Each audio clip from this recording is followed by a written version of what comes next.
All right, so chapter 10 goes over radical expressions, and this chapter is a little tough.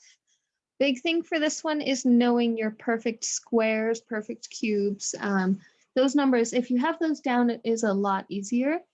Let's start off with a couple definitions, and then we'll get into just a bunch of examples.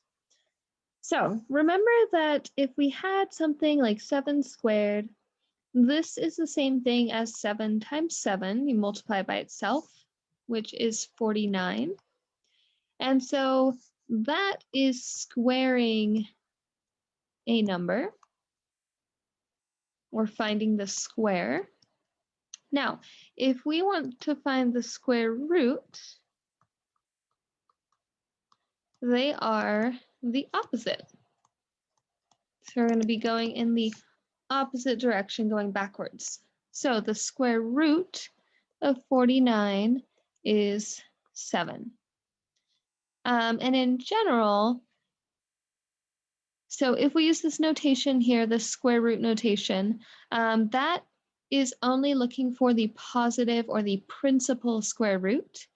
But if you're asked for in words, the square roots of 49, in words, the square roots of 49 are 7 and -7. That's because -7 times -7 is 49. But if we're using this square root symbol, this root symbol only gives the positive,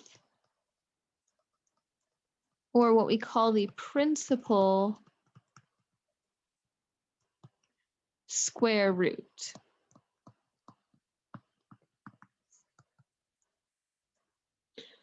So the square root of 49 using that notation is 7.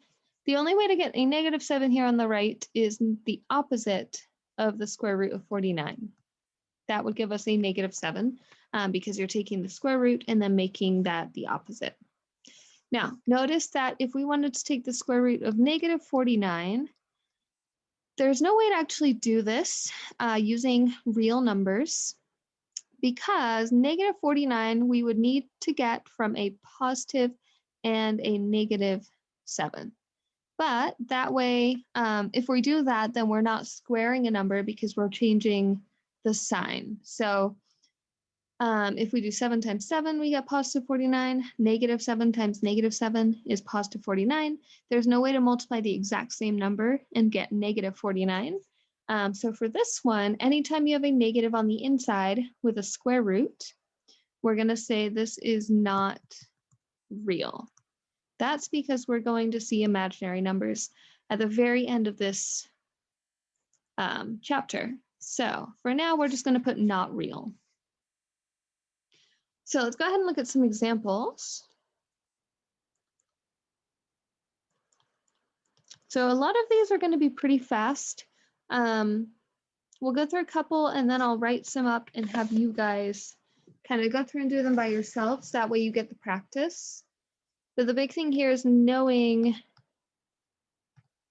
your perfect squares.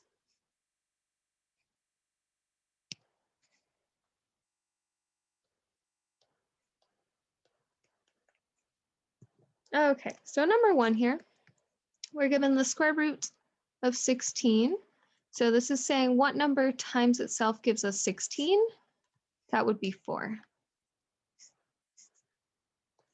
Number 2, we're given negative square root of 169. So again, the negative's out in front, so this is perfectly fine. We can take the square root of 169. We're just going to leave the negative out in front. And the square root of 169 is 13. So we get -13. If you're ever not sure about what number times itself equals the number on the inside, you can always test numbers. So if we would have done 12 times 12, you multiplied that out, you would get 144, which is close, but in order to get 169, we need to do 13 times 13. So that's one way you can kind of double check if you're not sure about the solution or the answer for these. Number 3, we're given the opposite, or the negative square root of 225. Again, the negative's out in front, so we'll just bring it over. And then try to figure out what number times itself gives you 225. And one hint is that it ends in a 5. And so for this one, we're going to get 15. So negative 15.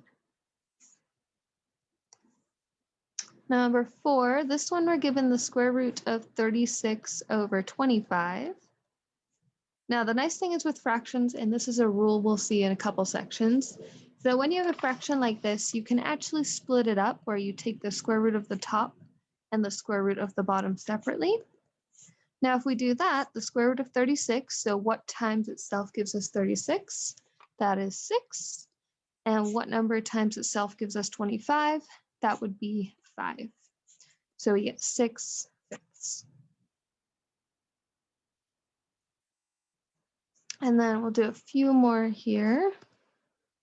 Number 5, we're given the square root of 729.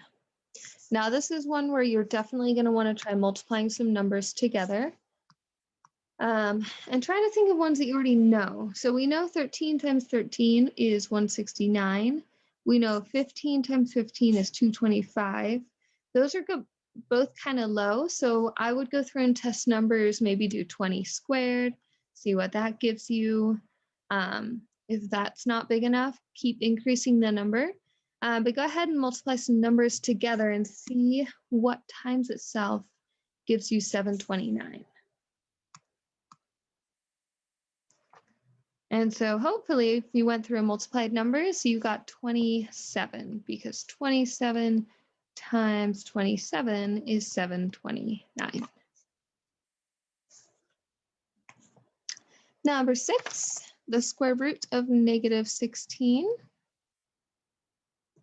Now, hopefully for this one, you should notice that there's a negative on the inside. We cannot take the square root of negative numbers.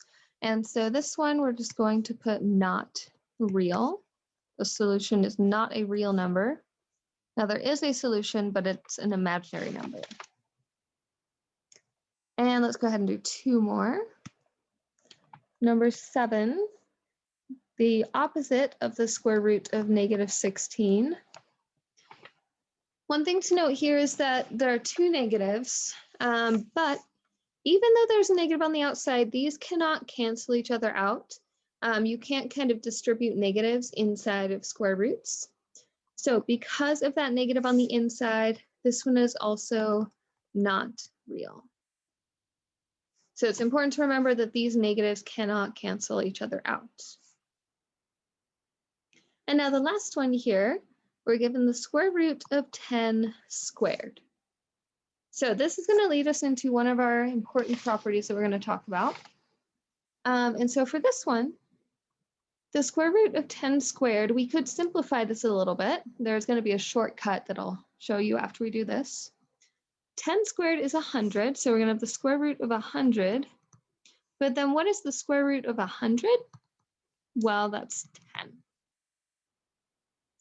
So the shortcut here is that if you have the square root of some number, we'll call it a squared, we can cancel out the square root and the square, and we just get a. That's why here we got just a 10 as our solution.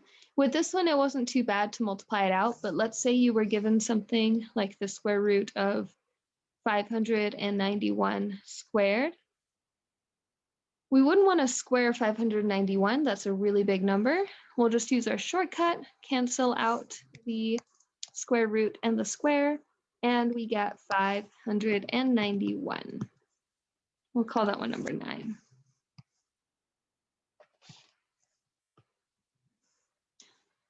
All right, so that is taking the square root, and those are all really nice numbers. We didn't have any kind of leftover parts, because we will see some problems where we're simplifying and not completely reducing it down. Now we're going to find the square. Now notice we're saying finding the square, not the square root. Finding the square means if you're given the square root of some number and we're told to find the square, what we're going to do is we're going to square this whole thing. And just like up here with this rule where the square root and the square canceled out, it's the exact same thing here. The square root and the square will cancel, and we're just going to get the stuff on the inside, which in this case is just A. So let's go ahead and look at some examples of that. And these ones are going to be really nice and fast when you're finding the square.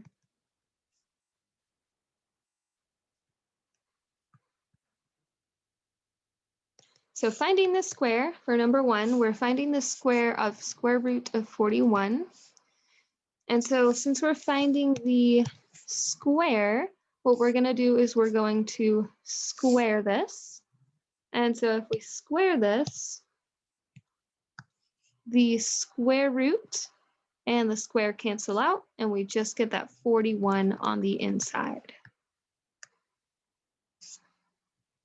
Let's try another. So let's say we're given the square root of 120. Well, we're told to find the square. Remember, we're not taking the square root, we're finding the square of this number. So we're going to square this number, and then the square root and the square cancel out, and we're left with 120. Notice how we're always left with what's on the inside. So let's just do 2 more of these. Number 3, we're given negative square root of 39. Now for this one, you want to be careful because we're squaring this, we're squaring the whole thing.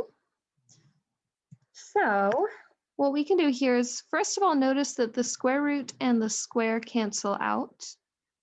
But you also want to pay attention to the fact that since we were squaring, and let me actually backtrack a little bit here. Since we're squaring, what we're doing is we're taking negative square root of 39 times negative square root of 39. And what is a negative times a negative? That's a positive. So this negative in front is going to disappear. And then this is the same thing as the square root of 39 times the square root of 39, because a negative times a negative is a positive. And this is exactly the same thing as the square root of 39 squared. So anytime you have a negative out in front here and we're squaring it, you're just going to kind of ignore it. And so this is the same thing as the square root of 39 squared. And now we can cancel these out and we're left with 39 positive. All right, now last one here, we're given the square root of 2x squared plus 3. And again, we're finding the square, so let's put this in parentheses and square it. And the nice thing here again, even though we have 2 terms on the inside and we have an x squared, some addition, the same rule still applies here. So we're going to cancel out the square root and the square. We just get what's on the inside, which is 2x squared plus 3.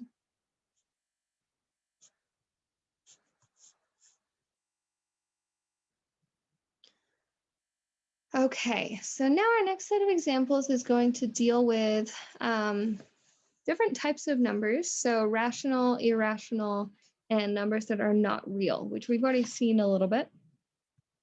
But we haven't seen rational and irrational since chapter 1 of Math 95. So let's go ahead and make a couple of notes here.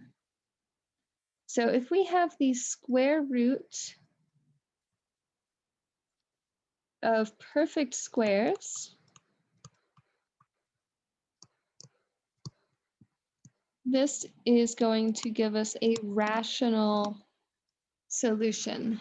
So the square roots of perfect squares are rational. And if we take a look back at some of our examples here in the beginning, 16 is a perfect square. And when you take the square root of it, you get a whole number, which is a rational number. Same thing if you take the square root of a fraction that contains perfect squares. We also got a rational numbers are solution. All fractions are rational numbers. So all of these gave us rational solutions because they were all rational numbers, or sorry, they were all perfect squares. If you have these square roots of non-perfect squares, and we haven't really seen any of these yet, but this is going to be irrational.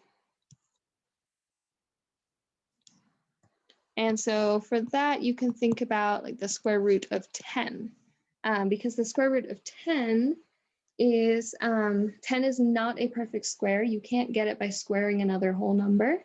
And so this square root would be irrational because 10 is not a perfect square. If you put it into your calculator, you would get a decimal that goes on forever. There's no pattern to it, and it never ends. Remember, that's what irrational means. And lastly, if we have the square roots of negative numbers,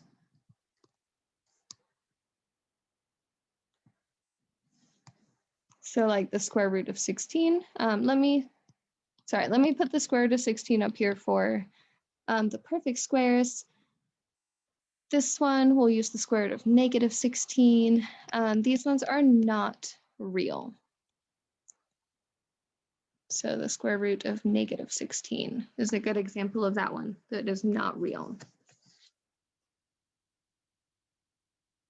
Okay, so our next set of examples here is going to use this stuff. We're going to determine if the following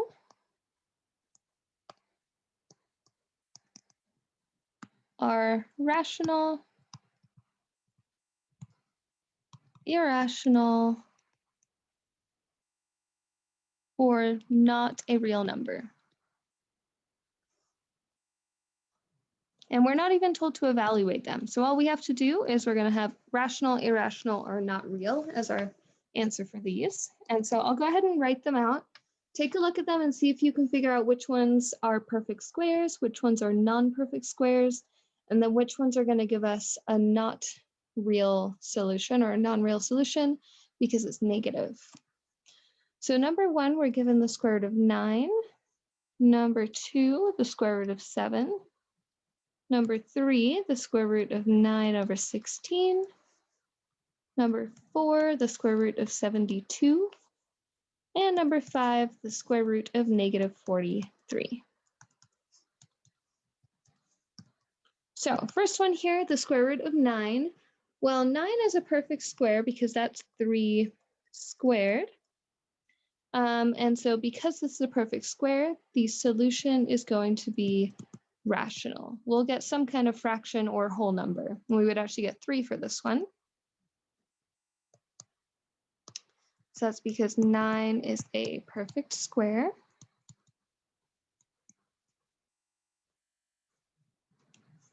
Now let's take a look at number 2, the square root of 7.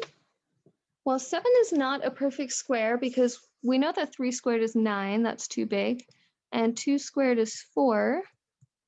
So because it's not a perfect square, this is going to give us an irrational solution. So if you put this into your calculator, you would get a decimal that goes on forever with no pattern to it.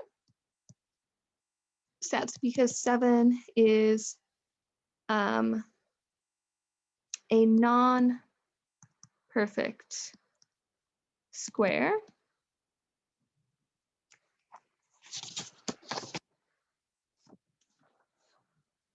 And then number 3, notice how we have 9 and 16, and 16 is 4 squared.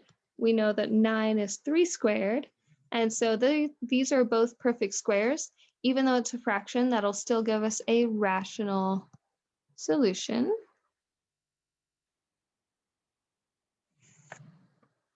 Number 4, the square root of 72. Some of these you'll be able to tell if they're perfect squares by looking at them. Some of them you might need to kind of check the numbers or the perfect squares around it. If we did, let's say 6 squared Gonna work our way up. That's 36, so that's not high enough. 7 squared is 49. 8 squared is 64, so we're getting closer. And 9 squared is 81. So notice how we kind of skip over the 70s altogether, and 72 is not a perfect square. So this one is irrational. And then finally, without even looking at the number itself in number 5, we have a negative. Anytime you have a negative in a square root, this is not real. So rational and irrational numbers are both real. They're types of real numbers. And then all the numbers we'll see in section 10.7 are going to be imaginary numbers, and so those are not real. All right, so we're going to have one last set of examples, and these are going to deal with some higher roots. So we're going to call this the nth root. So by the nth root, I mean instead of just the square root, we'll have the nth root of some number. And let's say we get the solution b. A and b are just numbers here. This means that b to that exponent is the number on the inside. And this will make a little bit more sense once we look at some examples. This is basically asking us, though, what number times itself n times gives us a. And so that's whatever b is going to be. Let me just show you some definitions, some kind of vocab terms. This number that we are taking the root, the number on the root out here is the index. So it tells us what root we're taking. If you don't see a number there, it's always the square root, like we've just seen. The number on the inside is called the radicand. It's the number we're taking the root of. And the symbol here is called the radical symbol. The big thing here, though, is the radicand and the index. Make sure you know which one is which. All right, so now finding nth roots, we're just going to look at some examples. And so these are kind of like what we were doing at the very beginning of this section today, where we're finding the root, except we're not necessarily going to find the square root this time. It might be the cube root, the fourth root, fifth root. There's going to be a bunch of different roots we can find. So number one, we're going to find the cube root, so the third root of 27. Whoops. So this is saying what number times itself 3 times is 27. So then what we're going to do here is we're going to test some numbers, unless you already know them. So 2 times 2 times 2, or 2 cubed, is 2 times 2 is 4, times 2 is 8. 3 cubed, or 3 times 3 times 3, well, 3 times 3 is 9, 9 times 3 is 27. So this is the one that we actually want here. The cube root of 27 is 3, because 3 cubed is 27. I'm going to go ahead and list out some more perfect cubes. And I'm going to skip the middle step where I multiply, but 4 cubed is 64. 5 cubed is 125. And 6 cubed is 216. Normally, the numbers are going to be pretty nice. We will see a couple that are a little bit larger. Those will just take some multiplication. All right, let's try another one of these. The cube root of 1. Well, we want to figure out what times itself 3 times gives us 1. There's only one possible solution here, and that is 1. The nice thing is with 1s is that even if you have a larger index there, so if we had like the 100th root of 1, you're always going to get 1. So the nth root of 1, whatever n is always 1. Number 3, we're given the cube root of negative 125. Now, this is where you have to be careful because you remember with the square roots, we could not have a negative on the inside. We can have a negative with odd indices. So if this number on the root is odd, this can be a negative on the inside because for this one, remember back to our perfect cubes, 5 cubed is 125. Now, if I do -5 times -5 times -5, those are all the same number. -5 times -5 is positive 25. 25 times a -5 is negative 125. So it is possible to cube a number and get a negative. Your solution is just going to be a -5 instead of a +5. Okay, number 4, this one is the 4th root of 81. So we want to figure out what number times itself 4 times is 81. And when you're looking at roots like this, the numbers grow really quickly. So even if we're looking at the number 81, the solution we're going to get is actually really small. So if we look at 2 to the 4th power, well, 2 times 2 is 4, times 2 is 8, times 2 is 16. Now if we look at 3 to the 4th, 3 times 3 is 9, times 3 is 27, times 3 is going to give us 81. So 3 to the 4th is 81, and then 4 to the 4th, this one's going to be 256. So notice how quickly they start to grow when you get up to higher exponents. But for this one, we wanted the 4th root of 81, which means that has to be 3. Okay, number 5. The 4th root of -81. Now, because we're looking at the 4th root this time, because this is even, we cannot take the the 4th root of a negative number. So this one is not real. So we can't take an even root of a negative number.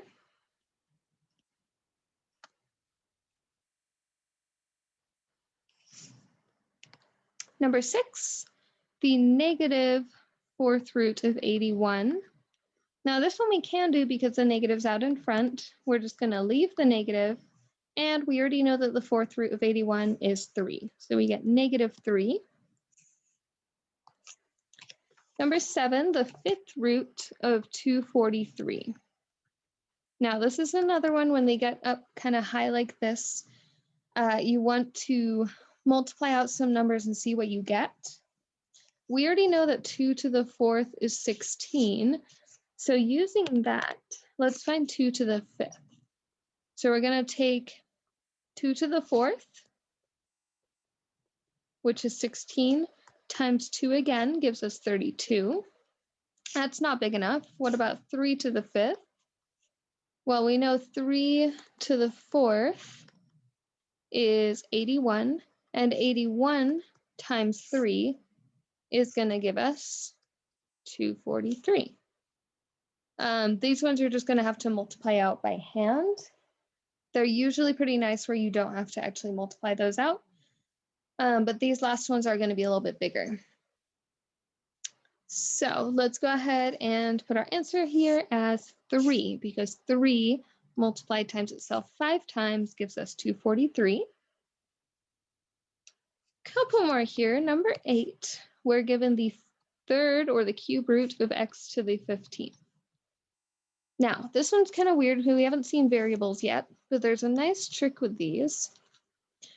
We want to figure out what times itself 3 times, so x to some power times x to some power times x to some power gives us x to the 15th. Well, remember when you're multiplying, you add the exponents. So we need 3 numbers here, that when we add them up, we get 15. And remember, because we're cubing, these all have to be the same. So in order to get 15, we're going to need a 5, a 5, and a 5. Because those 3 numbers add up to give us 15. So this one is x to the 5th. And now see if you can see some kind of relationship between the exponent on the inside and the index. What we did was we took 15, divided it by 3, which gave us that 5. That's the shortcut. You're going to take the exponent and divide it by the index. So let's go ahead and try that on one more with variables. The 4th root of x to the 16th. Again, instead of doing the longer work like we did over here, let's use our shortcut.